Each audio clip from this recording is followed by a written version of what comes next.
You ever look at some 80-year-old folks and think, damn, how the hell are they still moving like that? Like, they're out here walking faster than people half their age, still driven, cooking, even flirting a little at the grocery store. And then you got others who hit 80 and it's like their whole body just threw in the towel. So what's the real difference? What do that 5% of strong, sharp seniors know that the rest don't? I'll tell you right now, it ain't luck. It ain't some magic gene. It's about the little things they kept doing long after everyone else gave up. And I'm not talking about running marathons or eating kale every damn day.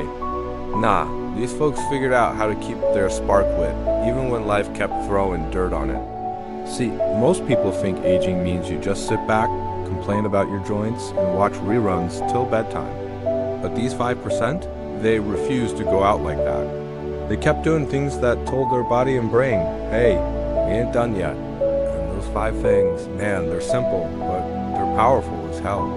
I remember meeting this old dude named Frank at a diner down in Georgia. 84 years old, clean white hair slicked back, eyes sharp like he's still looking for his next adventure. He sat there eating pancakes and laughing with the waitress like he owned the damn place. I asked him, how you still got that kind of energy, man? He leaned in and said, most folks stop living before they stop breathing. That's the trick, son. That line stuck with me. Stop living before you stop breathing. And the more I talked to him, the more I realized Frank wasn't special. He just never quit doing the 5 things that keep you alive from the inside out. Number 1, he still moves his own body every damn day. Not talking about gym memberships or fancy routines. Instead, he just walks. Rain, shine, snow, doesn't matter. Your legs are your freedom, he told me. Once you stop using them, the world gets smaller. Think about that. Most seniors start sitting down too much, saying their knees hurt or they're too tired. But Frank said he'd rather feel a little sore than feel useless. He said walking kept his lungs open, his blood flowing, and his mind quiet. And he's right, you see the difference. That 5% of older folks who still walk like they mean it, they stand taller, think sharper, sleep better, and yeah, they live longer. Movement's not just physical, it's mental rebellion. It's telling the world, I'm still here, damn it. Then there's the second thing, and this one's deep. They still learn stuff. You'd be surprised how many 80-year-olds think they've already seen it all, but those 5%, they're the ones learning how to use TikTok just to keep up with their grandkids. They read, they ask questions, they argue, they stay curious. Frank told me he reads one new thing every day, a new word, a new idea, a random fact. Keeps his brain wired, keeps him young. He said, you stop learning, you start dying, and I felt that, man. He wasn't wrong. That's the secret no one talks about. Curiosity is like oil for the mind. Once you stop pouring it in, the gears rust up fast. That's why you see sharp 80-year-olds out there still yoking, still remembering names, still looking you dead in the eye when they talk.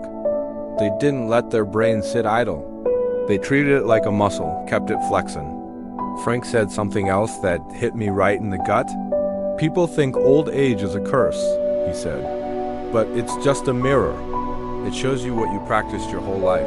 Damn, that line hit hard. You spend your youth sitting, complaining, stressing. You get an old age full of pain and regrets. But if you spend it moving, learning, laughing, you get a body and soul that still want to dance when you're 80. And the truth is, most people don't even realize when they've stopped living. They just slow down a little every year. First, they stop walking as much. Then they stop running. Then they stop talking to new people. Before long, the world shrinks to their couch and a TV remote. But that 5%, they keep pushing the edges. They still got a fire in them. That's where Frank left me that day. He paid his bill, winked at the waitress, and said, gotta get my steps in before the rain hits. I watched him walk out, back straight, steps steady, no cane, no excuses. And I thought, damn, that's the kind of 80 I want to be. Now, that's just the start.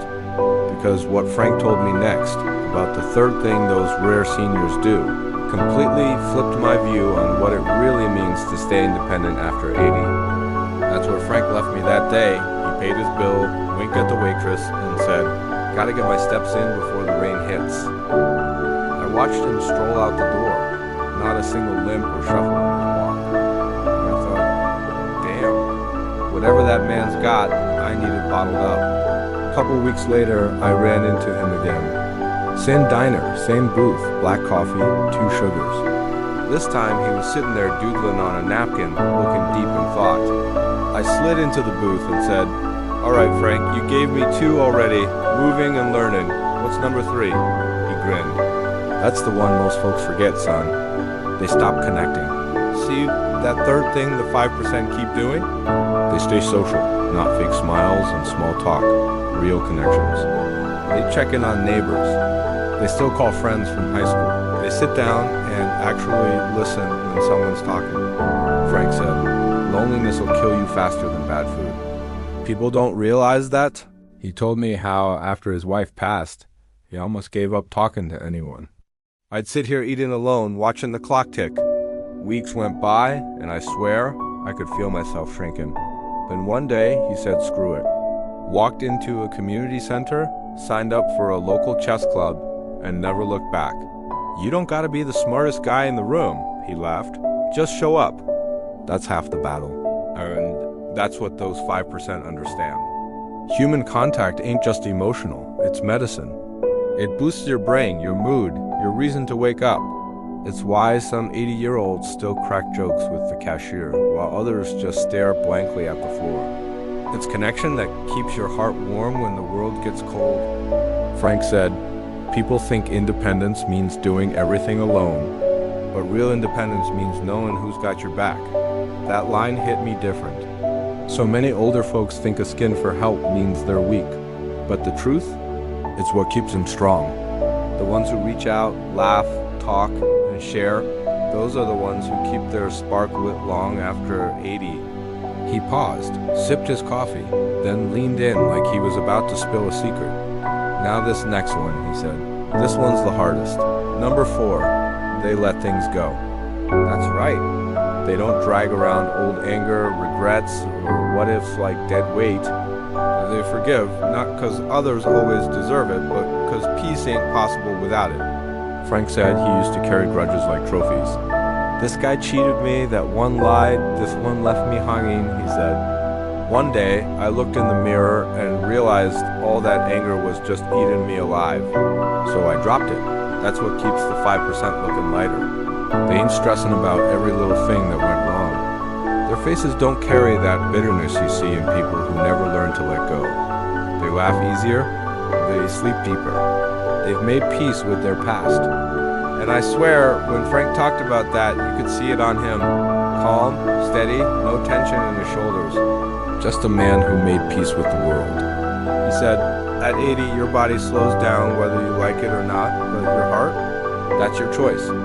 You either fill it with gratitude or poison it with resentment." And man, I felt that in my chest. Then he smiled and said, "The 5th one's the most important of them all. You ready for it?" I nodded like a kid waiting for the final secret. "That last thing, son, the one that really separates the 5%, is that they still dream. They still have something to look forward to." He said, "Most people hit a certain age and stop having plans. No more goals, no more reasons to wake up excited. But me? I still got a list." He pulled out a folded paper from his pocket, scribbles everywhere. Things to see, people to visit, recipes to try, songs to learn on the guitar. Once you stop dreaming, you start dying. I sat there stunned. This man was 84 and talking about taking a road trip to Arizona just to see the Grand Canyon at sunrise. "I'm saving up for it," he said. "Don't know when, don't know how, but I'll get there." That's when it hit me. That's the secret. It ain't about youth, it's about wanting tomorrow. Those who still move, learn, connect, forgive, and dream, they're the ones still living when everyone else has checked out. As he got up to leave, Frank slapped a couple bills on the table, tipped his hat, and said, "See you around, kid. You got a lot of living left. Don't waste it watching other people do it." I watched him walk off again, steady as ever, and that's when I realized that 5%, they ain't just lucky. They chose to stay alive in every damn way that counts. And if you're listening to this, maybe it's time you started choosing too.